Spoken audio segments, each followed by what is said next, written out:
Magnificent Delusions by Husain Haqqani, continued. For Pakistanis, the Indian nuclear tests were a near catastrophe. Since independence, they had sought parity with India, only to learn over the course of 3 wars that they could not militarily defeat their larger neighbour. After each defeat, Pakistan's leaders had generated an explanation for failure, thereby keeping the rivalry alive, at least at a psychological level. In the eyes of Pakistanis, theirs was a special country destined to compete with India's Hindu imperialism. Pakistan's military was even more special, being the inheritor of proud Muslim warrior traditions. As such, Pakistan had never accepted its reverses. It had bounced back with excuses. Failure in the 1965 war was the result of the American aid cutoff. The more recent rout in East Pakistan was attributed to the treachery of the Bengalis, who had been influenced by Hindus. The whole world had lined up against Pakistan, and the Americans and the Chinese just didn't do enough to save their ally. Finally, the Arab and other Muslim nations just did not have enough religious fervour to stand by Islamic Pakistan. So the Indian nuclear test shocked Pakistan at many levels. It put India in a league different from Pakistan, and this contradicted everything every Pakistani leader since Jinnah had told the Pakistani people. The Americans, and almost everyone else in the world, saw India's nuclear ambitions as directed against China. For Pakistanis, however, it was aimed squarely at Pakistan. With nuclear weapons, India could now try to dominate the subcontinent and undo Pakistan once and for all. Ambassador Byrode informed the US government that the Indian nuclear test had greatly exacerbated Pakistan's chronic feeling of insecurity. The government had initiated efforts to seek urgent security guarantees and arms aid from major powers. For Pakistanis, India's decision, in defiance of world opinion, served as proof of Indian intransigence and South Asian hegemonic ambitions.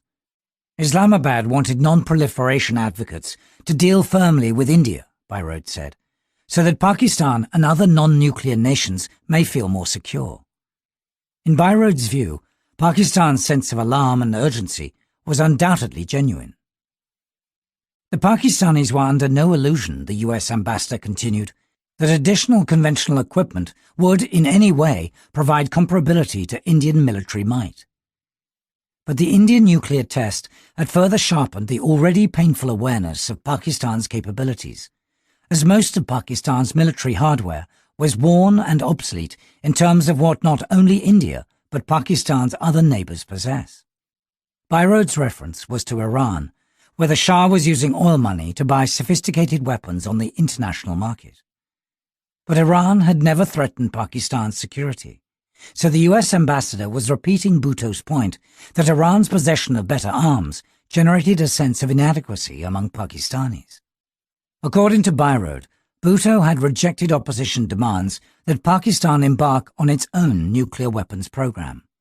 He wanted Washington to know that there would now be intense pressure for qualitative improvement in the armed forces to create credible deterrent against at least conventional Indian military threat.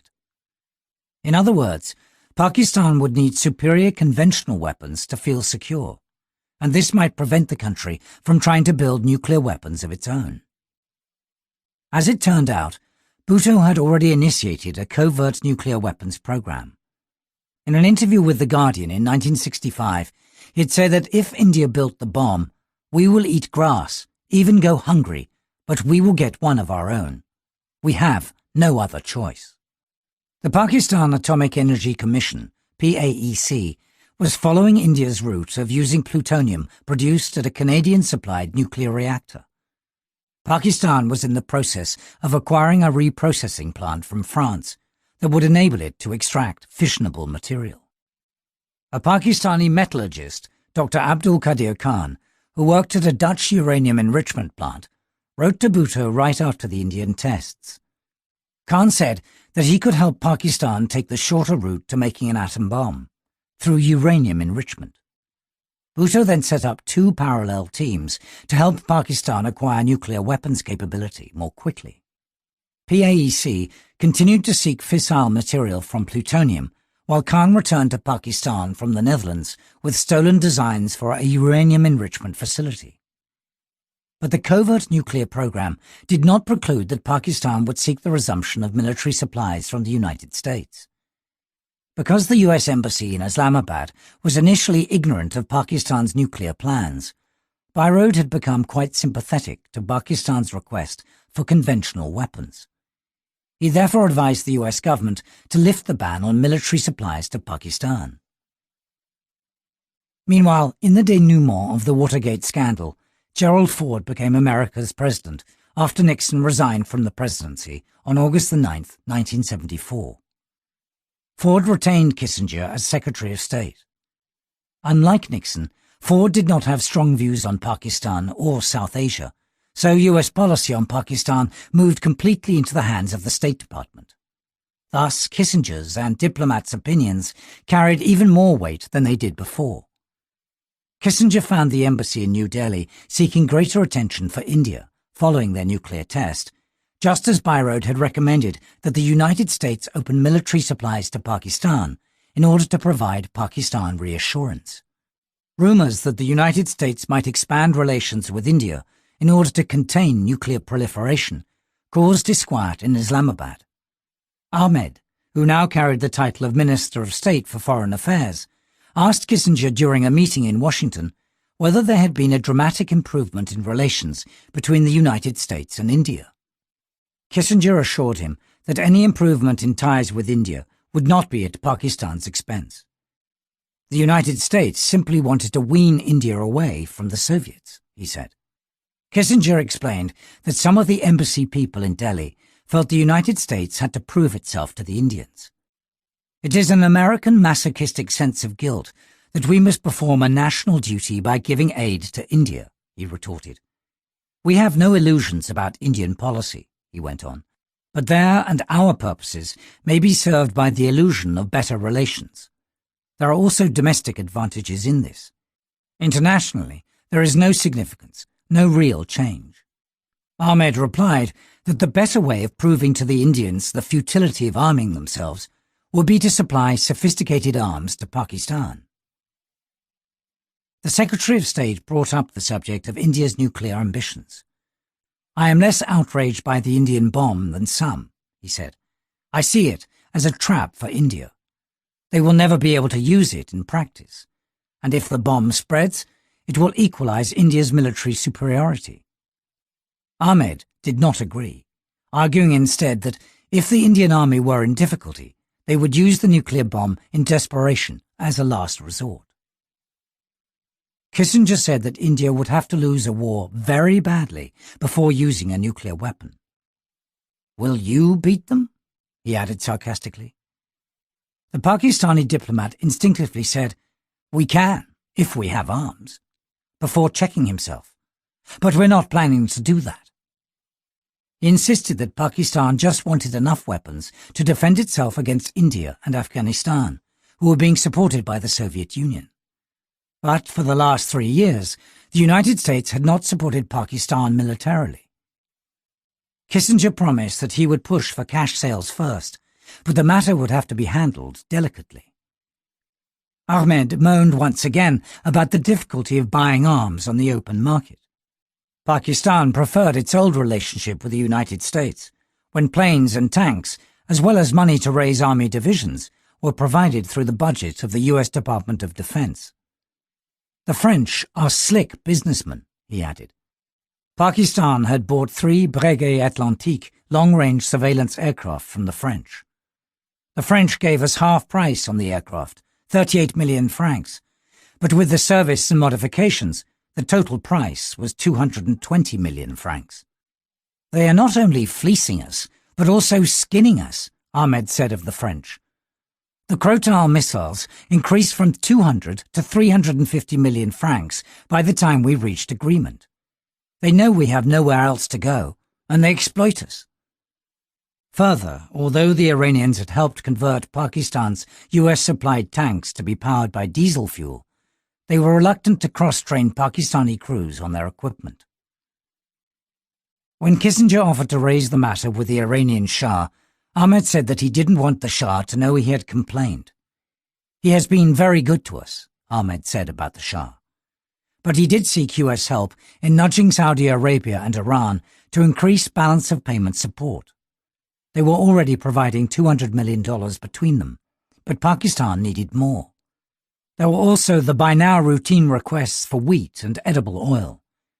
If Kissinger found it comical that Pakistani officials privately asked for so much support but publicly insisted on decrying their benefactor, he kept that to himself.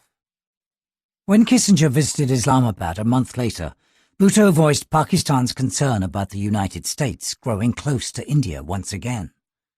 Kissinger, who had just been to India, jokingly remarked, "After seeing India, I am thinking about supplying nuclear weapons, not only conventional arms, to Pakistan and even Bangladesh." He tried to reassure Bhutto by telling him that he had told the Indians that the United States was committed to Pakistan's independence and integrity. Kissinger told Bhutto that he had pointed out to the Indians Pakistan's apprehensions about Afghanistan and Baluchistan. The Indians swore they were exercising a moderating influence, he reported. The Indian assertion had been so strong that Kissinger felt he would be in a good position to go back to them. "If you can get evidence that I can produce," he said in relation to Pakistani charges that India supported secession in Baluchistan, "I would make a case with them." If Bhutto had any evidence, he did not offer it. The Pakistani Prime Minister then explained his motivation for continuously seeking sophisticated weapons. "We would like to be able to strip our army of its power and put it in its place," he averred. "But we must protect our borders. If we are stronger, it will enable us to do more in negotiating." In Bhutto's opinion, the Indians were so stupid and arrogant they cannot negotiate. They are getting so uppity. He alleged that India had a history of trying to thrust out a new formulation for the old view that India sought hegemony over its neighbours. Bhutto then told Kissinger, "If Pakistan's existence is not important to the United States, then say so." He said that because of Pakistan's ties with Iran, China and the Gulf, we can be useful to you. During this meeting, Bhutto had expressed optimism about resolving Pakistan's concerns about Afghanistan. He asked Kissinger to tell the Afghans that Pakistan was ready to negotiate, but not barter away its territory, a reference to the notion of Pashtunistan. From Bhutto's perspective, this was an important meeting, as Kissinger had agreed with his critique of India. The Secretary of State might have been simply making conversation, but it nonetheless emboldened Pakistani officials.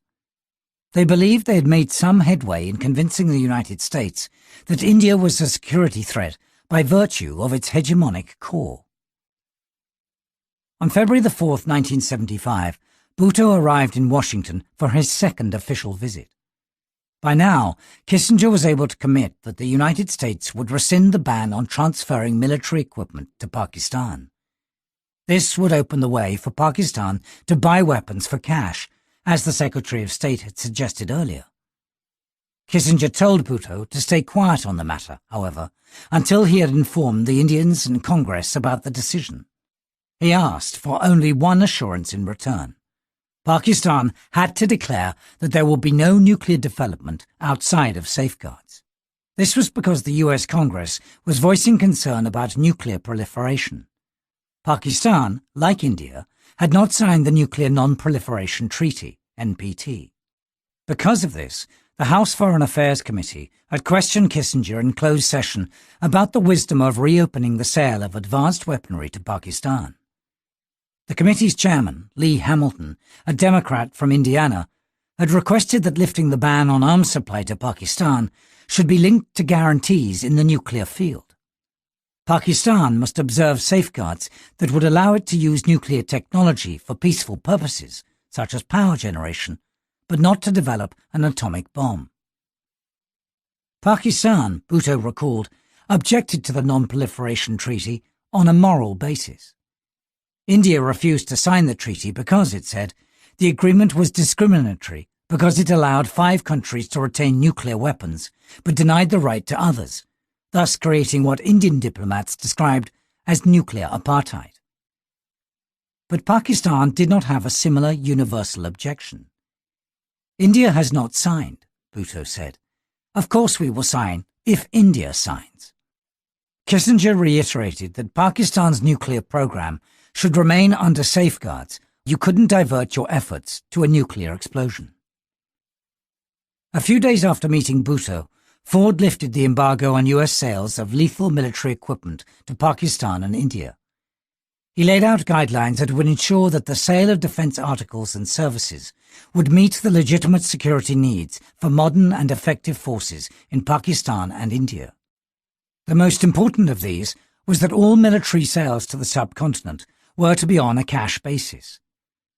The presidential statement on the occasion also said that the United States did not want to stimulate an arms race in that region or restore the pre-1965 situation in which the US was a major regional arms supplier. Pakistan immediately rushed to line up funding from its Arab friends for its purchases.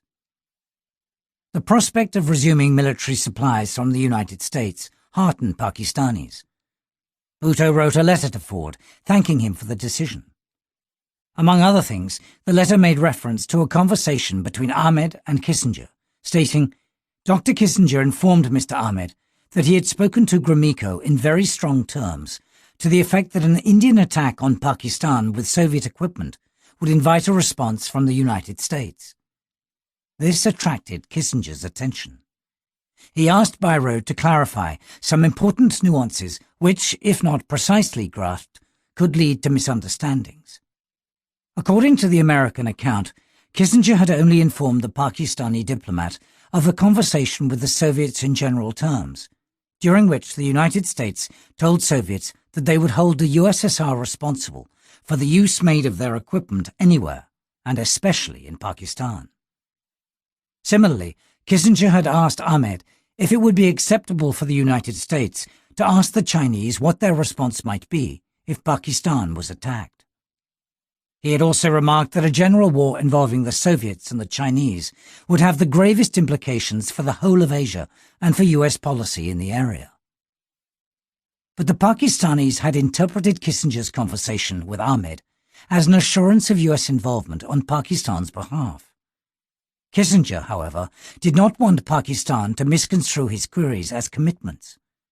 Obviously, his banter, aimed at making the Pakistani leaders feel at ease, had once again led to exaggerated expectations in Islamabad. Even this incident involving potential misunderstandings did not inhibit Kissinger's sense of humour during his subsequent meeting with Ahmed. The Pakistani official arrived with 2 lists of weapons that Pakistan sought. Kissinger joked, "I hope the nuclear weapons are on the second list." A chastened Ahmed laughed along. "The 1960 models are in surplus now, so we should be able to give you some," Kissinger shot back. Then he added seriously, "I'd better watch what I say, since there is no telling what you might report back to Bhutto." Kissinger asked Ahmed if Pakistan had the money to buy the equipment it was seeking. Ahmed said, "We will find it from Saudi Arabia." But he first wanted to know what was available and at what price. Pakistan wanted the A-7 aircraft and other weapons in a hurry, he said. India might well attack us the 2nd or 3rd week of November in Kashmir. By now, Kissinger had become accustomed to Ahmed's warnings of an impending Indian attack. He said, half in jest, "If you narrow the gap with India to 1 to 10, you will be in good shape." He then added, "Seriously, we want you strong enough so that India will be afraid to attack." According to Ahmed, the Afghans would join an Indian war effort if Pakistan seemed to be in trouble, but Pakistan had failed to secure Chinese assurances of support. "That is why we need weapons off the shelf," he said. After a wide-ranging conversation on US-China relations and how the Soviets were menacing Pakistan, Ahmed ended on the same note on which he almost always ended. He asked for 1 million tons of American wheat under PL 480, the Food for Peace program. The perennial shortage of wheat did not distract Pakistan from its nuclear ambitions, however. Pakistan persisted with the $150 million deal for the plutonium reprocessing plant from France. Thus, the two countries submitted a safeguards agreement to the International Atomic Energy Agency, IAEA, and its approval would clear the way for the sale. But the United States had obtained intelligence that raised alarm bells about Pakistan's intentions. Initially, the United States had wondered whether Pakistan would be able to pursue a nuclear weapons program given its economic limitations, and Kissinger had hoped to dissuade Bhutto from seeking an atomic bomb by offering advanced conventional weapons. By now, it was apparent that Pakistan was putting together elements of a weapons program. The country had only one nuclear reactor. It had made no plans for expanding nuclear power generation, and the reprocessing plant purchase pointed toward a scheme to produce fissile material. Non-proliferation advocates demanded that the Ford administration put pressure on Pakistan and France to cancel their reprocessing plant deal. A nuclear arms race on the subcontinent is not in the interest of Pakistan or of the world, said a New York Times editorial. Suspension of the Pakistan deal would improve chances to discourage India from going any further with the nuclear weapons development, which New Delhi insists it still does not plan, it argued. Ford decided to write directly to Bhutto. His letter began by welcoming the forthright assurances that Pakistan will not divert its civil nuclear development efforts into an explosives program. He listed uranium enrichment, heavy water production, and chemical reprocessing as potential routes to nuclear proliferation. South Korea had recently agreed to forego acquiring a national reprocessing plant. Ford asked that Pakistan do the same. Ford's request was the administration's first attempt to convey to Pakistan the difficulty it faced at home over the proliferation question. Congress had passed the Symington Amendment to the 1961 Foreign Assistance Act that governed foreign aid.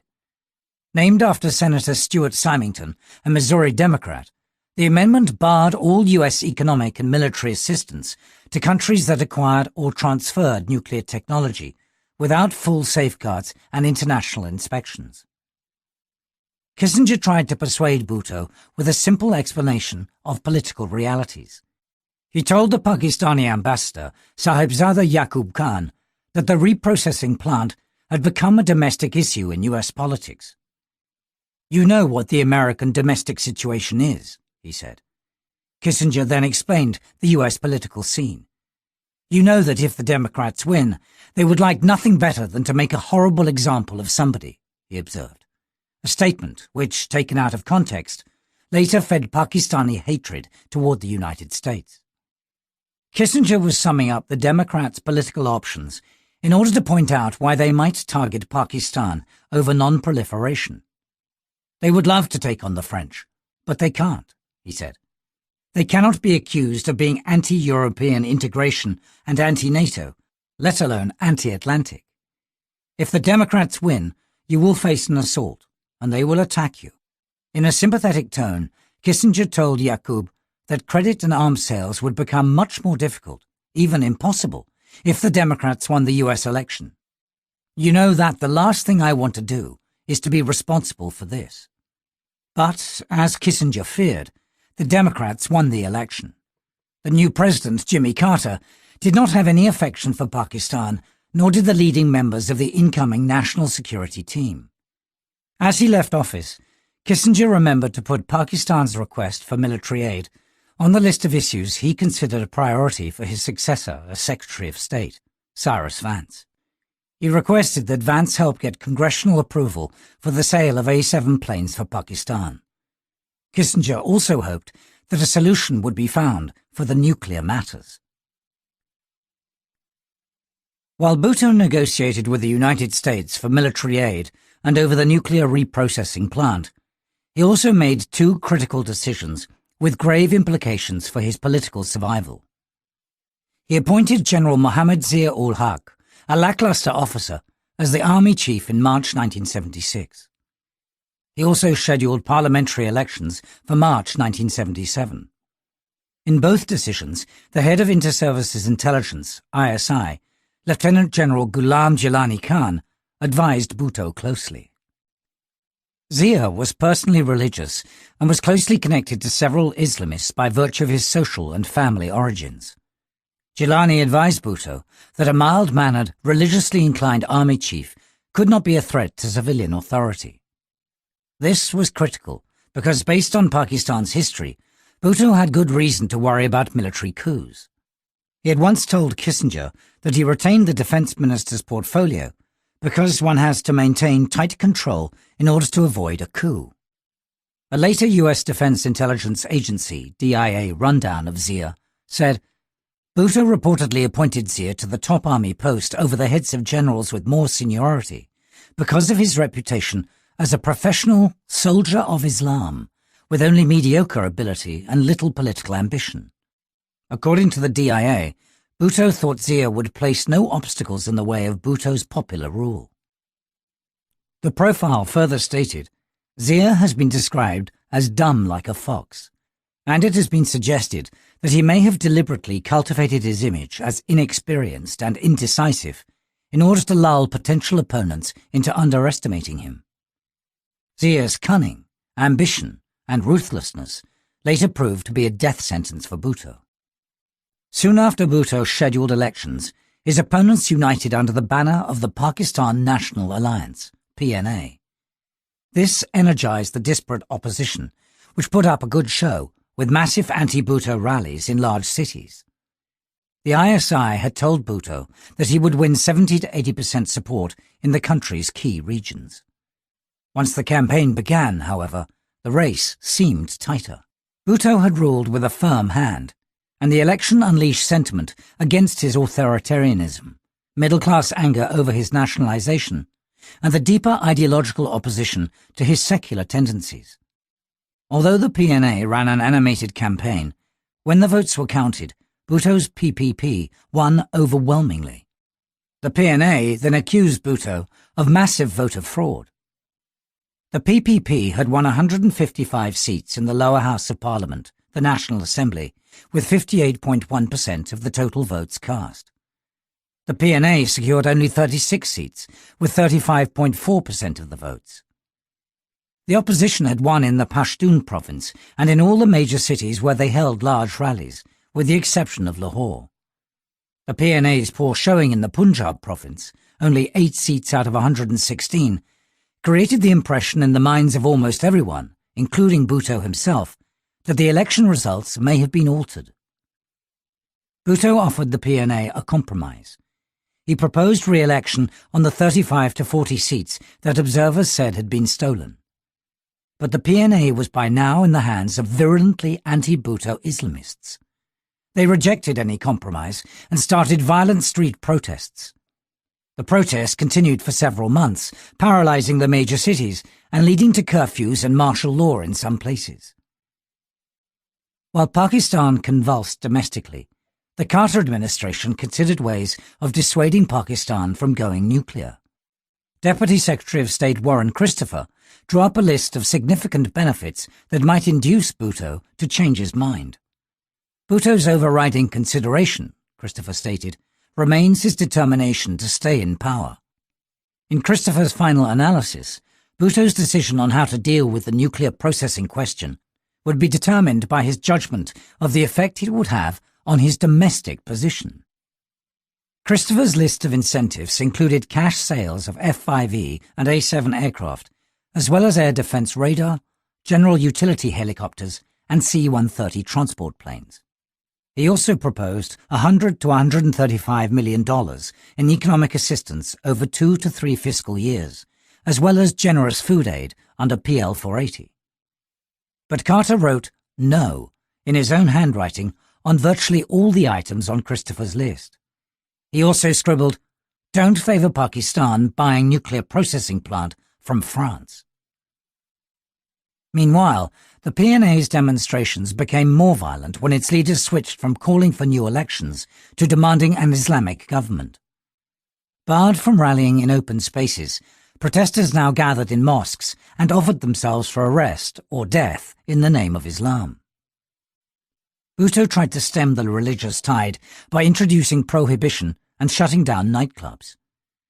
The weekly holiday was moved from Sunday to Friday. But the religious fervour of fanatical protesters did not subside. Clashes between police and protesters continued, and in some towns, the army was called in to shoot demonstrators. During the US presidential election campaign, Carter had spoken of human rights as an important concern for US foreign policy. With this in mind, his administration felt compelled to deal with reports of the street violence in Pakistan. The State Department blocked a $68,000 shipment of tear gas, enraging Bhutto and boosting the opposition supporters. Since the days of Iskander Mirza and Ayub Khan, Pakistanis had an overstated sense of US involvement in their domestic affairs. Meetings between diplomats and local politicians, deemed routine in most countries, were seen as signals of what the superpower might want locally. The Americans, for their part, had not understood Pakistani national narcissism. The State Department's decision regarding tear gas might have been part of the global policy on human rights, but in Pakistan, it was seen as specifically targeting the country's embattled leader. Bhutto's supporters soon began spreading allegations that the United States, particularly the CIA, had funded the opposition. Payments of as much as $25 million were mentioned. In a speech to Parliament, Bhutto mocked the Carter administration's concern with human rights, stating that if his party had been given $25 million, I could afford to be worried about human rights too. In some demonstrations, members of Bhutto's Pakistan People's Party, PPP, marched as they shouted, "Down with Jimmy Carter." A senior government figure was quoted in the Washington Post as saying, "With the advent of a new right-wing government replacing Mrs. Gandhi in India, it is entirely possible that the US is making some sort of deals in New Delhi at our expense." Interestingly, a similar suspension of military contracts did not accompany the ban on tear gas. Shipments of wire-guided tow anti-tank missiles, bombs, machine gun ammunition, communications equipment, vehicles, and 2 World War II vintage naval destroyers were underway. This materiel, worth $150 million, was delivered on schedule. Finally, Bhutto himself went public with allegations that the violent PNA protests against him were part of a vast, colossal, huge international conspiracy financed by the United States. The reason for the alleged conspiracy, Bhutto told a joint session of Pakistan's parliament, was that the United States could not forgive him for failing to support the US role in Vietnam and for supporting the Arab cause against Israel. The Post reported on the rambling 1 hour and 45-minute speech delivered without notes, as marked by outbursts of fist-shaking rage against the United States, which he termed an elephant which does not forget or forgive.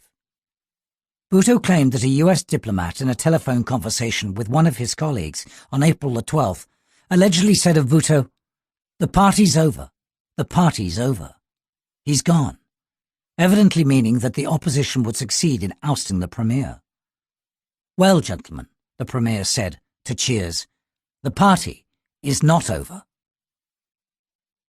Bhutto did not explain how he knew of the telephone conversation. Pakistani intelligence, which often conducts wiretapping widely in the country, most likely provided him the nugget. One of the diplomats in the conversation, Howard Schaefer, told me years later that he was talking about an actual dinner party in Karachi that Bhutto attended. He had asked his colleague in Karachi if the party was over, and his colleague replied, "The party is over. He's gone." The Prime Minister's intelligence service could have misled him, or he could also have been playing to Pakistanis' emotions. People like to believe in conspiracy theories on the subcontinent. The New York Times quoted a Pakistani political observer soon after Bhutto's allegations. In some ways, Bhutto was simply maneuvering for political space by externalizing a domestic problem. The US Embassy in Islamabad referred to this as the re-emergence of the anti-American theme in Pakistan. By now, the polarization within Pakistan had reached its peak. The Islamist parties had whipped up hysteria about Bhutto being a bad Muslim and the need to Islamize Pakistan's laws. American missionary Clifford Mansart, who had experience in South Asia, tried to explain what was going on to Americans. He recognized Bhutto's mistakes and excesses, but what puts Bhutto in such jeopardy, he wrote, is the determination by orthodox religious leaders to frame their opposition as a holy war. As summer approached, Pakistan's political standoff continued. Saudi Arabia persuaded Bhutto and PNA leaders to negotiate over new elections.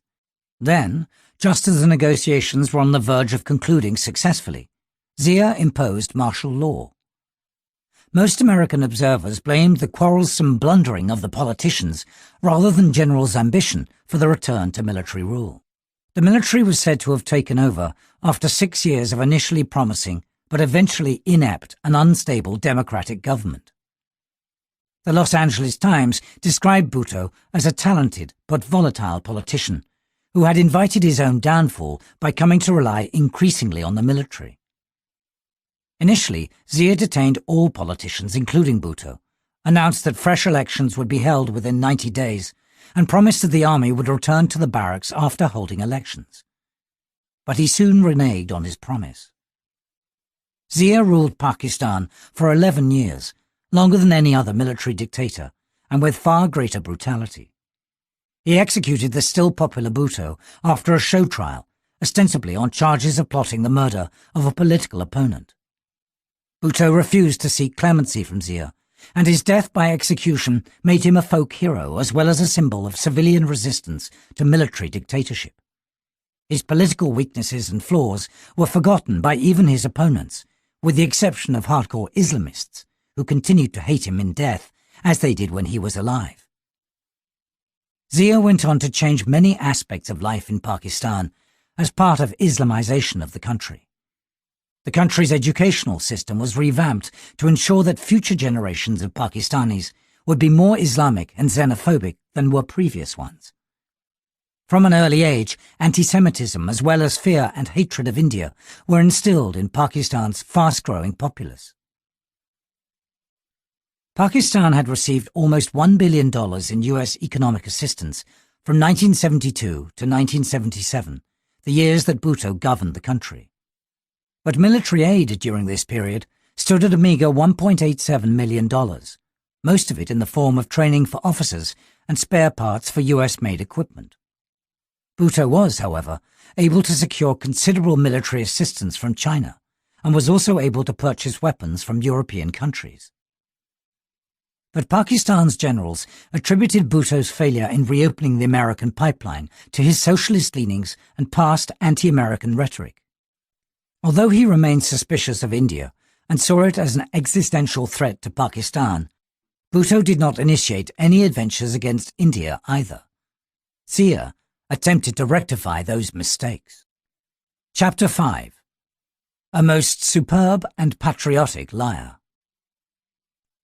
On July 4, 1982, Pakistan's military dictator, General Mohammad Zia-ul-Haq, served coffee to General Vernon Walters at Army House, the British-era bungalow in Rawalpindi that served as the official residence of Pakistan's army chief.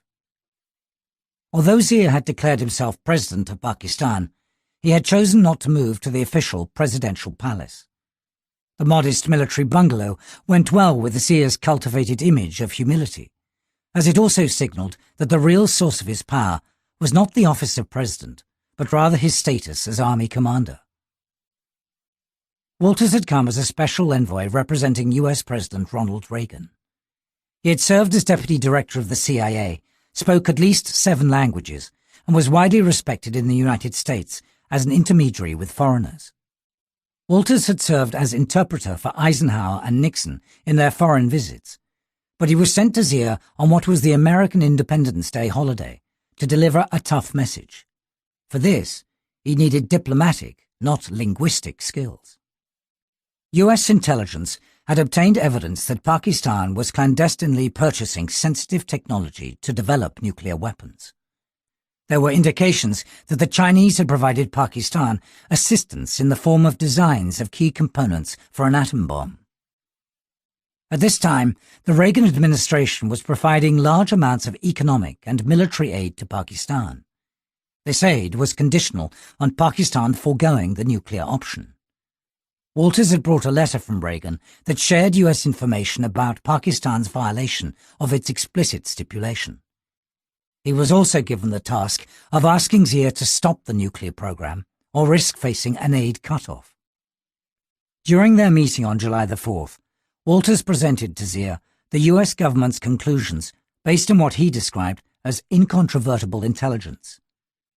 Pakistani representatives had transferred designs and specifications for nuclear weapons components to purchasing agents in several countries. These agents were arranging the fabrication of nuclear weapons components. I described to Zia our information, the problem it created for both our countries, and what was needed if we were to salvage our relationship, Walters reported to Washington after the meeting. The special envoy had emphasized that debating the evidence he had come to discuss would not be useful. Nonetheless, Zia denied any knowledge of Pakistani efforts to acquire components for a nuclear explosive device. When Walters had finished, Zia said with a straight face that Pakistan did not have a nuclear weapons development program. He did not doubt that President Reagan had evidence he considered incontrovertible, Walters wrote in the cable about their meeting. Zia insisted that he would not develop a nuclear weapon and would not explore a nuclear device. Zia then said that he could not believe that designs for a nuclear device could have been submitted to foreign purchasing or manufacturing agents without his knowing, and he had no knowledge of any such weapons development programs. He added dramatically, Pakistan might not be a large or important country, but it was an honorable one. He would give his word of honor as a soldier that Pakistan would not develop, much less explode, a nuclear weapon or explosive device. While recording Zia's response, Walter added his own comment. Either he really does not know, the American general said, or he is the most superb and patriotic liar I have ever met. Walters and Zia met again the next day, which, coincidentally, was the 5th anniversary of Zia's military coup. This time, the Pakistani ruler spoke earnestly about President Reagan. The president must be right, he said, adding, your information must be right. I accept its authenticity. But he wanted to see the details of the evidence, knowing well that in the field of intelligence, details can give away sources and methods through which a conclusion was reached. It is not Pakistan's fault, Zia pleaded. It is a plot. I'd like you to be cautious. Walters replied that the United States had reviewed its information very clearly and given it a second look. We are confident of it, he said. He would not put the flat denial in writing and in a formal response to Reagan's letter, but Zia argued that the US information was a total fabrication. Walters interpreted this as a matter of keeping face. In his opinion, Zia was saying that it did not happen, but you can be sure it won't happen again. Walters, who had been inducted in the US Military Intelligence Hall of Fame, proceeded to make a famously erroneous conclusion. I believe that he now knows that we have the ability to watch Pakistani activities in this field that he had not suspected previously, he said. This would certainly have an inhibiting effect on what they do. He recommended that the United States must continue to watch their activities closely and give careful consideration to the awkward and difficult problems of perhaps making available to President Zia some sanitized parts of our evidence. In October, Walters returned to meet Zia because US intelligence continued to detect Pakistani efforts to procure sensitive technology and materials. He had to warn Zia that US aid was in grave jeopardy. Pakistan was about to receive the first batch of F-16 aircraft that it had wanted for a long time, but revelations about the nuclear program could put that transfer on hold. Walter showed drawings of Chinese-influenced nuclear weapons designs that US intelligence had obtained. Zia went on the offensive. He insisted he was an honorable man, a phrase he used several times, and asked to be treated as such. He had conveyed his firm assurances on the subject to the US president in writing, and he stood by them. What else did the United States expect him to do? Bhutto had once confronted Kissinger with the statement, "If Pakistan's existence is not important to the US, then say so." Zia was now using a similar tack. He complained about signs that the United States was pulling away from Pakistan. The Pakistani dictator noted that there was a press campaign questioning Pakistan's nuclear intentions, rumours about Indian and Israeli collusion against Pakistan's nuclear facilities, and nonsensical speculations about Islamic bombs. He brought up the name of New York Times reporter Judith Miller, who had written some of the stories about Pakistan's nuclear program. He implied that America's Jewish lobby was trying to punish Pakistan, perhaps because of Pakistan's support for its Islamic partners on the Arab-Israeli issue. Zia demanded to see the US intelligence information to decide if it was authentic or just an extension of the hostile propaganda by Israel's and India's supporters. Zia ended his conversation with the words, "General Walters, I am an honourable man. We are an honourable people. I ask you to tell your president that I give him my word of honour as President of Pakistan and as a soldier that I am not and will not develop a nuclear device or weapon." Walters said there was no way he could reject this assurance. He remarked, "I hope no further blips would show on our radars." The retired American three-star general could not imagine that the serving four-star Pakistani would lie to him, especially after invoking his honour with his hand on his heart. The blips on the radar that Walters had spoken of continued to show up. Because the United States refused to share the evidence, the Pakistanis could not figure out how the Americans kept on finding out what they were doing. Zia was due to visit Washington on her state visit that December, so Secretary of State George Shultz decided to brief Reagan about the possibility that he may have to address the matter directly when the two presidents met at the White House. Pakistan is in the advanced stage of a nuclear weapons program, Shultz's briefing paper highlighted.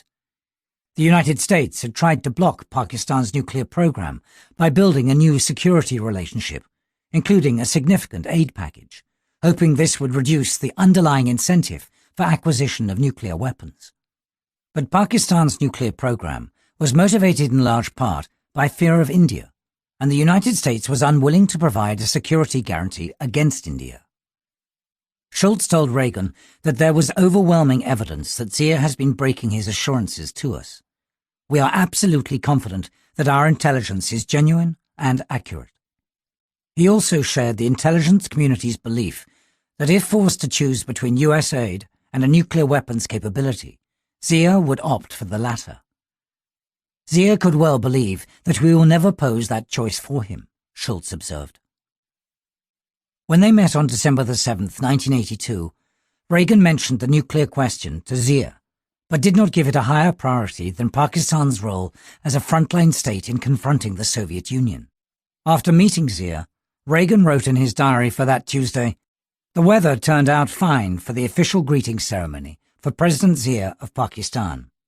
We got along fine. He's a good man. Cavalry.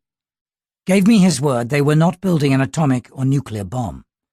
He's dedicated to helping the Afghans and stopping the Soviets." Pakistan's nuclear ambitions were already an issue in relations with the United States when Zia toppled Bhutto in July 1977. The deal to buy 110 A-7 fighter bombers was its first casualty. After the Ford administration allowed cash sales of US weapons, the Pakistanis scrambled to get funding from the Saudis for the A-7s. But within a few months of coming to office, and at the height of anti-Bhutto protests, the Carter administration suspended the deal. The decision was linked to Pakistan's contract for the purchase of a nuclear reprocessing plant from France. Carter was also uncomfortable with Zia's status as a military ruler. To establish a firm grip on power, Zia had introduced public lashings, calling them an Islamic practice. Dissident journalists were among those lashed in public stadiums, and the lashings were shown on television. As Bhutto's trial dragged on, Zia arrested thousands of his supporters in order to prevent a backlash to the former Prime Minister's eventual execution. Carter, with his concern for human rights, could not ignore Zia's conduct at home. When he visited India in January 1978, he refused to add even a stopover in Pakistan. Just 2 days before Zia's coup, Arthur Hummel had presented his credentials as the new US ambassador to Pakistan. Hummel was a career diplomat who knew Chinese, having been born to missionary parents in China. His posting in Pakistan was probably linked to the country's role in the evolving US-Chinese entente. He had served as ambassador to Burma, but this was hardly enough to prepare him for the issues he faced in Pakistan. After 4 years in Islamabad, Hummel then served as ambassador in Beijing. Hummel's arrival in Pakistan had coincided with Bhutto's removal from power and Zia's military takeover. For Pakistani conspiracy theorists, the new ambassador was the hatchet man sent to enforce Washington's writ on an out-of-control ally. But the Carter administration had set a different mission for Hummel. He was to ensure that Pakistan did not go forward with obtaining the nuclear reprocessing plant. The French had informed the Americans that if they backed out of the deal, Pakistan would simply go ahead with building a plant on its own. Or Pakistan could also look for some other collaborator. So Hummel spent the entire first year as ambassador building ties with Zia and his close advisors. Almost 9 months later, he told the Secretary of State about his efforts to dissuade Pakistan from pursuing nuclear weapons. "We are not simply trying to make nuclear weapons production more difficult for Pakistan," he wrote. "We are attempting to deny them the option." He said he wanted to forestall the Zia regime from announcing that it would go it alone, because that would tie everyone's hands. Hummel also wanted to avoid promising, even implicitly, more than we know we can deliver. I did not want assistance and aid to be treated as more valuable bargaining chips than they really were. It was a tall order, but Hummel felt he had an obligation to give it a try. Hummel soon found out that getting a public commitment from Pakistan that it would abandon nuclear ambitions was not easy. Pakistan's establishment had embraced the belief that nuclear weapons were the only guarantee of Pakistan's national survival in the face of both an inveterately hostile India that cannot be deterred conventionally and unreliable external allies that fail to deliver in extremis.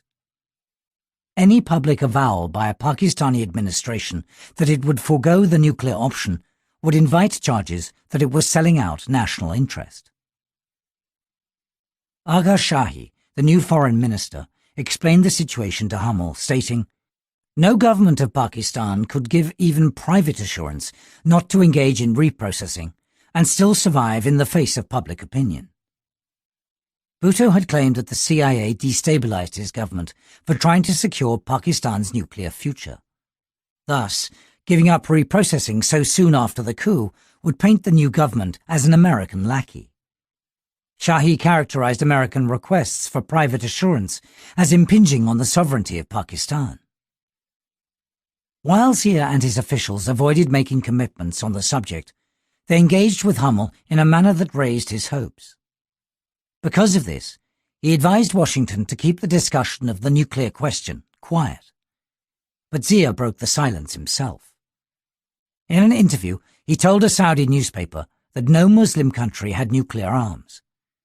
If Pakistan possesses such a weapon, it would reinforce the power of the Muslim world, Zia was quoted as saying. Hummel had been convinced that Zia wanted good relations with the United States and was willing to settle disagreements outside of the public view. As such, he conveyed to the State Department that he saw Zia's interview as a gaffe and requested that the US government not publicize Zia's gaffe at this point. To do so could measurably complicate Zia's already difficult domestic position. Contrary to the ambassador's assertion, however, Zia's statement was not a gaffe. Soon Zia made a similar statement in an interview with Bernard Nossiter of the Washington Post. "The West has got it," Zia said about nuclear technology. "In the East, Russians have got it. The Chinese have got it. The Indians have got it. The Jews have got it. Then why should Pakistan, which is considered part of the Muslim world, be deprived of this technology, particularly when we are a developing country and are very short of energy resources?" Although he avoided using the term weapons, it was clear what he meant. Hummel also bought into Zia's version of events when media reports suggested that Pakistan was supporting opposition groups from Afghanistan. After the BBC reported that an 8-party joint front had been created in Pakistan's northwest city of Peshawar in order to oppose the leftist government that had taken power in Afghanistan, Hummel told Washington that he did not see the Pakistan government's hand in sponsoring such a group at this time, or even permitting it to operate on Pakistan's soil. The US ambassador saw Pakistan's policy toward the Afghan regime as similar to America's, one of watchful waiting. In his view, Pakistan would have nothing to gain from such a provocation. But later events would prove that the BBC report was accurate. Pakistan had indeed been supporting the Afghan opposition, in effect provoking the Soviet Union. Once the Soviets got directly involved, the United States would have no choice but to synchronize Afghan policy with Pakistan. By buying into Zia's story, Hummel and his team failed to anticipate the emerging sequence of events in Afghanistan. By the end of August 1978, US pressure had resulted in France halting the Pakistani reprocessing plant project. Once Zia announced that France had backed out of the agreement, the United States announced that it would resume aid. The administration had already asked Congress to approve $69 million in development aid to Pakistan for the 1979 fiscal year, in addition to $53.4 million in food aid. Around this time, Zia accelerated Pakistan's role in Afghanistan. The Afghan president, Mohammed Daoud, had been an ardent supporter of the demand for Pashtunistan. Although India publicly did not support the Afghan claim, Pakistan had always voiced fear of an Afghan-Indian pincer movement intended to undo Pakistan. Pashtun nationalist leaders were periodically cast as traitors, most recently after Bhutto dismissed the elected government of Baluchistan. Daoud's overthrow of the king had come within months of Bhutto's action to consolidate central Pakistani rule over the Pashtunistan territories. Although Daoud was a member of the erstwhile royal family and had conservative instincts, he had ended up in alliance with the relatively small Afghan Communist Party, the People's Democratic Party of Afghanistan, PDPA. Pakistan's alliance with the United States had resulted in only limited American aid making its way to Afghanistan. As Prime Minister under the King from 1953 to 1964, Daoud had sought more resources to modernize Afghanistan and develop its infrastructure. When the United States held back, he turned to the Soviet Union. By the time Daoud seized complete power, Soviet aid amounted to more than 3 times that of the United States. By 1978, several thousand Soviet engineers, machinery operators, and other technical specialists worked at different levels in Afghanistan, along with some military advisors. But the search for economic benefits was only one factor in Daoud's foreign policy. He also hoped to become actively engaged on behalf of Pakistan's Baluch and Pashtun in an effort to force Pakistan's hand in reopening discussion about the Durand Line, the British-drawn border between Pakistan and Afghanistan. Bhutto had wanted to settle the matter. Talks were initiated with Daoud through the Shah of Iran, but Bhutto's removal from power brought that process to an end. Pakistan's concerns about India had always overshadowed its worries over Afghanistan, but ensuring loyalty of its Baluch and Pashtun citizens and fending off any questions about the Durand Line had also been important. After discovering arms in the Iraqi embassy, Bhutto had started a small war in Baluchistan that lasted 4 years and was aimed at rooting out Baluch secessionism. That counterinsurgency operation along the Afghan border had resulted in the death of 3,300 Pakistan soldiers and 5,300 Baluch. After taking power, Zia expanded the insurgency Pakistan had prepared against Afghanistan during Bhutto's rule. The Soviets also started preparations for the power struggle that many expected would follow the elderly Daoud's death. Pakistan's allies or instruments of influence in this game of intrigue were Afghan Islamists. Religious sentiment had always been strong in Afghanistan. Once Afghanistan introduced an elected parliament in the 1960s, small Islamist factions emerged, seeking the creation of an Islamic state based on Sharia law. These factions coalesced into Jamiat-e-Islami Afghanistan, Islamic Society of Afghanistan, by 1972, led by Burhanuddin Rabbani, a professor of theology at Kabul University. Pakistan gave refuge to Rabbani the next year. Soon after Rabbani's arrival in Peshawar in 1973, the ISI provided him support. Some of his associates, such as Gulbuddin Hekmatyar and Ahmed Shah Massoud, were given military training. Pakistan was already running a low-level insurgency to expand its influence in Afghanistan when, on April 28, 1978, the PDPA's military cadres killed Dawood and, in a military coup, took power. Pakistan recognized the new regime and maintained diplomatic relations, as it also accelerated the Islamist insurgency and started seeking US support for its Afghan project. In Zia's calculation, it was only a matter of time before Pakistan's Islamist protégés became more than a mere nuisance in Afghanistan. As the PDPA regime implemented radical social and economic policies, resentment against the new order in Kabul spread through the Afghan countryside. When land reform limited landholding to 5 acres, a large number of Afghan landowners became enemies of the regime. The PDPA also tried to change by decree conservative social norms, such as those relating to the treatment of women. It was also less respectful toward clerics and traditional tribal leaders. These policies created a larger pool of disgruntled Afghans from which the Islamists could now recruit insurgents.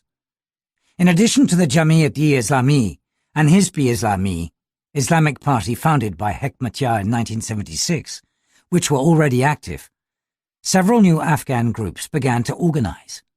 These anti-communist parties were led by conservative politicians and tribal leaders who had been excluded from or persecuted under the new political order in Afghanistan.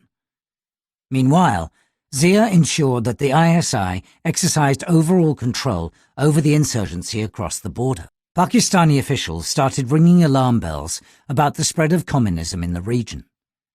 But the Carter administration was unmoved. Then Zia made what Hummel saw as an uncharacteristically sarcastic remark. Although US-Pakistan relations are now at the lowest ebb, he said, it is not good that they should be seen publicly as being at the lowest ebb. Pakistan's Foreign Secretary, Sadar Shahnawaz, who was present in Zia's meeting with Hummel, insisted that Pakistan needed international support against Afghanistan because of the highly aggressive and ominous statements from Kabul about Pashtunistan. In February 1979, the American ambassador in Kabul, Adolph Dobbs, was killed in a botched rescue attempt after an extremist leftist faction had kidnapped him to demand the release of their leader from prison, whom the Afghan government denied holding. Security forces attempted to rescue Dobbs against the advice of the US government, and the ambassador was killed in the ensuing gunfight. The event was, however, eclipsed by the fall of the Shah in Iran and the return to Tehran of Ayatollah Khomeini. Pakistani officials complained about Washington's lack of interest in developments in Afghanistan. The State Department responded by talking to members of the US Congress and their staff about the need to re-knit ties with Pakistan. The briefing material prepared for winning over Congress cited Pakistan's importance to US foreign policy and the danger of a disintegrating or radicalized Pakistan as reasons for restoring economic and military aid. With hindsight, it appears that the State Department expressed the fear of Pakistan's disintegration and radicalization at regular intervals, and asked Congress to approve aid, as though that were the only cure available for a recurring ailment. But the nuclear proliferation problem had not yet been solved. A CIA study found that Pakistan had a strong motivation to develop at least a potential nuclear capability, in part for prestige purposes, but more strongly because it genuinely believes its national security could ultimately be threatened by India. It also spoke of the possibility of Chinese cooperation with Pakistan in the nuclear field. But the CIA misread Zia, who it thought gave relatively lower priority to the pursuit of a nuclear option than did Bhutto. The State Department downplayed the prospects of Pakistan actually making an atom bomb, saying the country lacked the technical skills and industrial capacity to complete the French project in the near future. Intelligence about Pakistanis shopping around to acquire technology for a gas centrifuge was accompanied by comments about the enormous problems in developing such technology. According to the State Department, the United States could restrict Pakistani purchases of items which might be used in a centrifuge program. Pakistan, it asserted, would hesitate to proceed with developing nuclear weapons if Washington made it clear that Pakistan's US aid would be at risk. Pakistan feels troubled both from within and without, said the department's brief for members of Congress. Reviving substantial US aid would help Pakistan overcome its difficulties and would provide the United States some influence. Just as the State Department started making the case for reopening aid for Pakistan, the US ambassador in Paris, Arthur Hartman, reported a conversation he had with his Pakistani counterpart, Iqbal Akhund. Akhund told me the other day that Pakistan has every intention of finishing the reprocessing plant on its own, he wrote. According to Hartman, Akhund virtually admitted that the purpose of the plant was military, to give the Pakistani people, Indians and others, a perception of a Pakistani military capability. Akhund had vigorously justified Pakistan's nuclear program on other grounds as well. He had insisted that Pakistan was not breaking US laws on non-proliferation. The Pakistani ambassador had apparently told Hartman that the Indian and Afghan situations mandated the need for a nuclear weapons capability. This did not mean that Pakistan would explode a device. The US diplomat summed up Pakistani thinking as conveyed by Akhund. It meant simply that Pakistan should have the capability to do so. The Pakistani diplomat had confirmed CIA suspicions that Pakistan planned to acquire nuclear weapons capability at all costs. John Dupre, the National Intelligence Officer for Nuclear Proliferation, had informed his superiors at the beginning of 1979 that Pakistan's nuclear acquisition network was growing and that it would soon have all it needed for a bomb. Dupre's forecast that Pakistan would be able to produce highly enriched uranium possibly by 1982 and had probably already acquired the technology, designs, plans and technical expertise that was needed for this purpose. As it turned out, he was right. Hummel met Zia twice after the CIA report, and both times Zia denied Pakistan's nuclear program. The ambassador showed satellite photographs of a top-secret facility at Kahuta, near Islamabad, where Abdul Qadir Khan, often referred to as AQ Khan, the Pakistani metallurgist who had brought stolen designs for a uranium enrichment plant from the Netherlands during Bhutto's tenure, had set up shop to eventually enrich uranium. With a straight face, Zia said, "That's absolutely ridiculous. Your information is incorrect." Then he insisted that we have to clear this up. "Tell me any place in Pakistan you want to send your experts, and I will let them come and see." But Hummel's efforts to follow up on the offer proved futile. The Foreign Ministry denied permission for US inspectors to visit Pakistani nuclear installations, stating that India had also refused inspections. US officials considered their options to get Pakistan to give up the nuclear program. Hummel thought that because Pakistan's greatest concern related to India, the United States should consider negotiating reciprocal India-Pakistani guarantees or multilateral security guarantees for Pakistan. The United States could also buy time by seeking control over nuclear supplies without imposing sanctions until security guarantees against India were all that was left to get Pakistan out of the nuclear business. Officials at the National Security Council also proposed an audacious buy-off involving a security and stability package totaling $290 million for the first year in military and economic aid to help allay Pakistan's fears of India. The United States would then propose a no-weapons building, no-weapons use understanding between the two South Asian states. But this proposal was difficult to get through Congress. Because there was also no guarantee that Pakistan would accept the buy-off, it could as easily take the aid and still go ahead with its own plans. So Deputy Secretary of State Warren Christopher travelled to Rawalpindi to meet Zia and Shahi. According to Hummel's account of the meeting, neither Zia nor Shahi denied Pakistan's effort to build the bomb, and both refused to halt it. Christopher warned them that Pakistani nuclear activities could lead Washington to impose sanctions, as specified by the Symington Amendment. In response, Shahi spoke of America's double standard in its treatment of India and Pakistan. According to him, the United States never pushed India as hard as it was pushing Pakistan. By now, Senator John Glenn, a Democrat from Ohio, had added a further amendment to the Foreign Aid Act dealing with nuclear proliferation. This amendment called for sanctions against countries that acquired or transferred nuclear reprocessing technology or exploded or transferred a nuclear device. Zia's virtual confirmation of the uranium enrichment program had made action under the Symington and Glenn amendments inescapable. After examining all possible courses available to it under US law, the Carter administration announced that aid to Pakistan would be terminated. Pakistan reacted with calculated anger. As before, it denied that it was trying to develop nuclear weapons and denounced Washington's decision to terminate aid. But it then went a step further.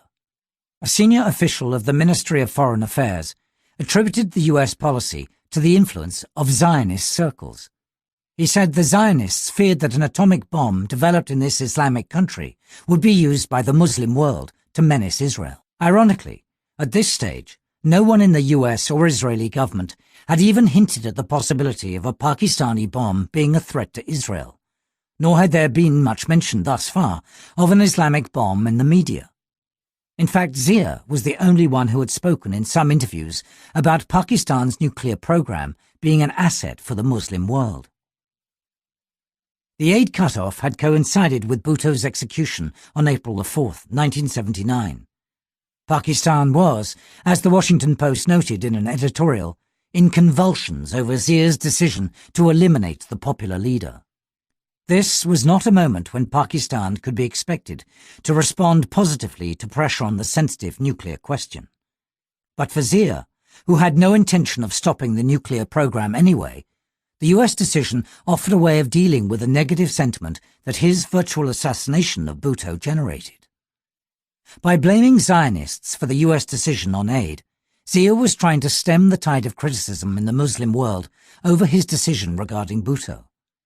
He was also trying to secure the interest of oil-rich Arab rulers in Pakistan's nuclear program. The termination of US aid meant that Pakistan would need an alternative source of funding, both for its economy and its rising military expenditures. Thus, labelling Pakistan's nuclear program a shared asset for all Muslims could open the door for more petrodollars. Officials within the US administration were sharply divided over the best way to stop Pakistan from conducting a nuclear test and to prevent the transfer of nuclear technology to other countries. Approaches were made to create consensus among Western nations for a no-test, no-transfer approach to Pakistan. There was little support in Europe for applying pressure, and administration officials disagreed over what carrots could be offered. No one knew if a sale of F-16 fighter aircraft jets would be enough to convince the Pakistani military to scale back the nuclear program. Secretary of State Cyrus Vance and Carter's Special Representative on Non-Proliferation, Gerard C. Smith, met with Shahi in Islamabad, warning him that a nuclear test would harm US-Pakistan relations. Smith said that Pakistan was entering the valley of death because India can utterly destroy you. Shahi responded that the value of a nuclear capability lies in its possession, not in its use.